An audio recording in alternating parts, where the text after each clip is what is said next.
எந்த ஒரு பதவியை பெற்றார். நாட்டிலே விடுதலை அடைந்தவுடன் அவரை சட்டத்தை ஏற்க சொன்னார்கள். எனக்கு முன்னாலே அதை பற்றி எல்லாம் குறிப்பிட்டு விட்டார்கள். நான் அதற்குள்ளே வரவில்லை.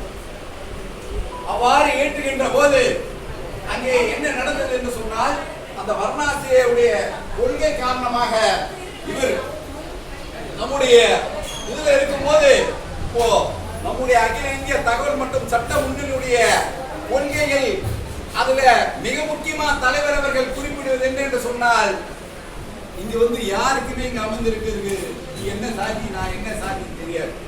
நம்முடைய கொள்கையே நம்ம தலைவர் சொல்லுவார், நீ சாதி என்று சொன்னால் அதை வெளியே விட்டு செருப்பை விட்டு வருவது போல் அதை விட்டு உள்ள வர வேண்டும்.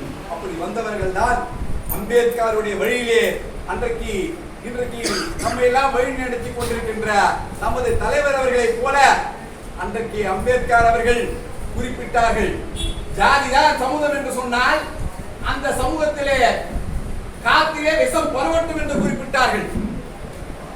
மீண்டும் கூறுகின்றேன், அம்பேத்கர் சொன்ன ஒரு மாபெரும் பொன்மொழி, ஜாதிதான் சமூகம் என்று சொன்னால் அந்த சமூகத்தில காத்துல பரவட்டும் விஷம் பரவட்டும் என்று சொன்னார்கள். அதை நான் நம்முடைய தலைவர் அவர்கள் செய்து காட்டியிருக்கிறார்.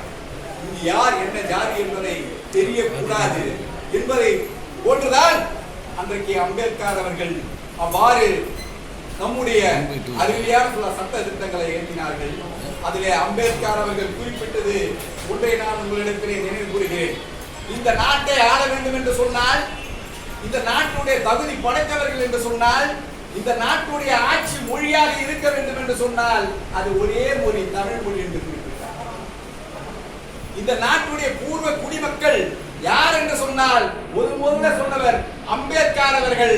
அதை முன்மொழித்தவர் நம்முடைய பார்க்க போன மம்தா பானர்ஜி அவர்கள். இவர்களெல்லாம் நம் நாட்டை பற்றி தமிழன் தான் இந்த நாட்டுடைய பூர்வ குடிமக்கள் என்று அன்றைக்கு நிர்ணயித்தவர் தான் அம்பேத்கர். இவ்வாறு அவருடைய சிறப்பு அம்பேத்கர் இருக்கப்பட்ட போது இன்றைக்கு பார்க்க போனால் உலகத்திலேயே சிலை அதிகமாக இருக்கின்ற ஒரே ஒரு தலைவன் என்று சொன்னால் அது அம்பேத்கருக்கு மட்டும்தான் சிலைகள் அதிகமாக வைக்கப்பட்டிருக்கிறது.